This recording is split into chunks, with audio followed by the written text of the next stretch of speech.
সুখের আশ্বাস যিশু আমার, পাখি গৌরবে সাত চমৎকার, অংশীদার প্রাণে কৃত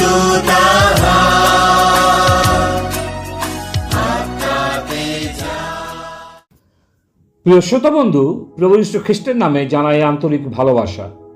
আজ আমরা আলোচনা করব মৃত্যুর কারণ। ঈশ্বরের প্রতি অবাধ্যতার কারণে আধ্যাত্মিক মৃত্যু হয়েছিল। যাকব 1 অধ্যায় 15 পদে লেখা আছে, পরে কামনা সগর্ব হইয়া পাপ প্রসব করে এবং পাপ পরিপক্ক হইয়া মৃত্যুকে জন্ম দেয়। মৃত্যু সরাসরি পাপের ফল, তাতে আধ্যাত্মিক মৃত্যু হোক বা শারীরিক মৃত্যু হোক। শারীরিক মৃত্যুর ক্ষেত্রে ডাক্তার হয়তো অনেকগুলো কারণের মধ্যে একটি কারণ ডেথ সার্টিফিকেটে লিখতে পারে, কিন্তু প্রকৃত উত্তর হলো পাপ।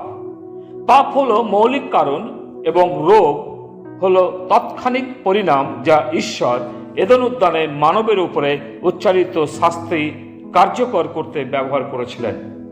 পূর্বে আমরা শাস্ত্র থেকে পড়েছিলাম জিহিজকেল 18 অধ্যায় 20 পদ, যে প্রাণী পাপ করে সেই মরিবে।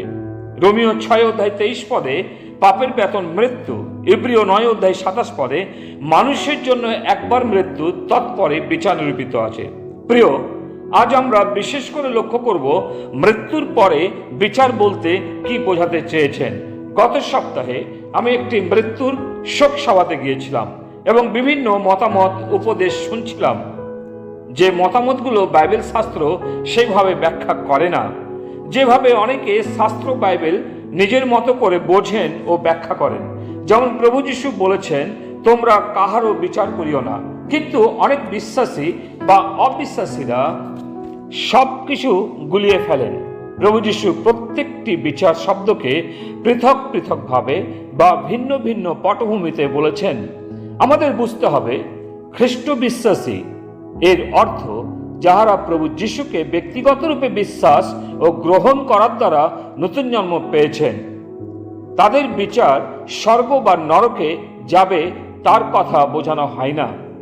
প্রভু যীশু বলেছেন যোহনের 5 অধ্যায় 24 পদে, সত্য সত্য আমি তোমাদিগকে বলিতেছি, যে ব্যক্তি আমার বাক্য শুনে ও যিনি আমাকে পাঠাইয়াছেন তাহাকে বিশ্বাস করে, সে অনন্ত জীবন প্রাপ্ত হইয়াছে এবং বিচারে আনিত হয় না, কিন্তু সে মৃত্যু হইতে জীবনে পার হইয়া গিয়াছে। এই শাস্ত্রাংশে যে অনন্ত জীবন বলা হয়েছে তা বিশ্বাসীদের স্বর্গে অবস্থানের কথা বোঝানো হয়েছে। অতএব প্রত্যেক বিশ্বাসী যাহারা প্রভু যীশুকে অন্তরে স্বীকার ও গ্রহণ করেছেন, তিনি পাপ ক্ষমা পেয়ে পরিত্রাণ পেয়েছেন, আপনাকে এই কথা বিশ্বাস করতেই হবে। রোমীয় 10 অধ্যায় 9 পদে লেখা আছে, কারণ তুমি যদি মুখে যীশুকে প্রভু বলিয়া স্বীকার করো এবং হৃদয়ে বিশ্বাস করো যে ঈশ্বর তাহাকে মৃতগণের মধ্য হইতে উত্থাপন করিয়াছেন, তবে পরিত্রাণ পাইবে।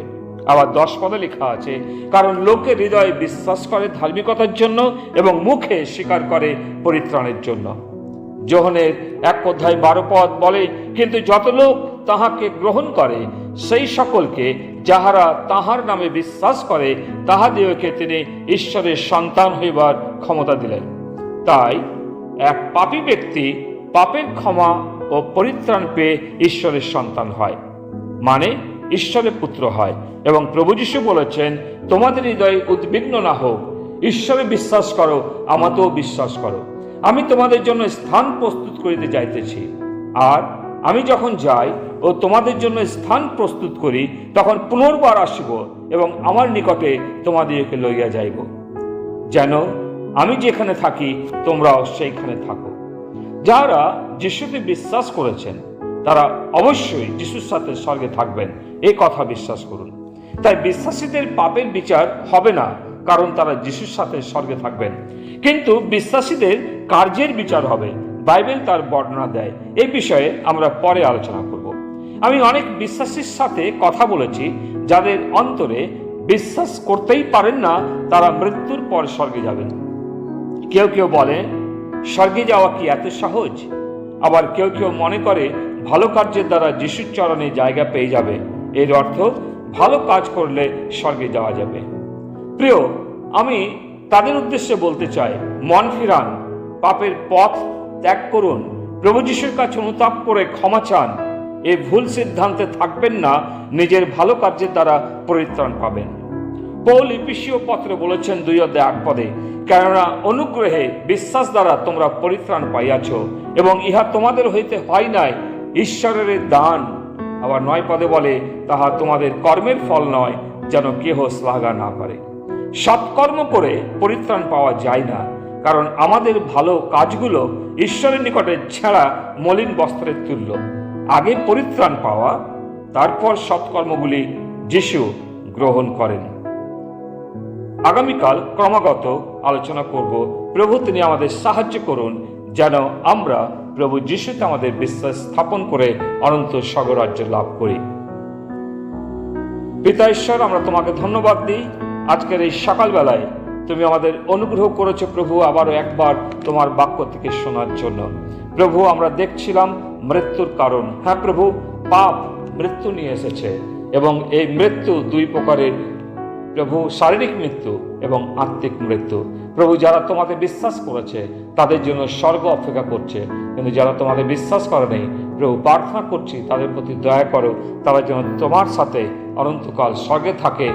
তার জন্য প্রভু যিশুতে বিশ্বাস করতে তুমি অনুগ্রহ দাও এবং করুণা করো।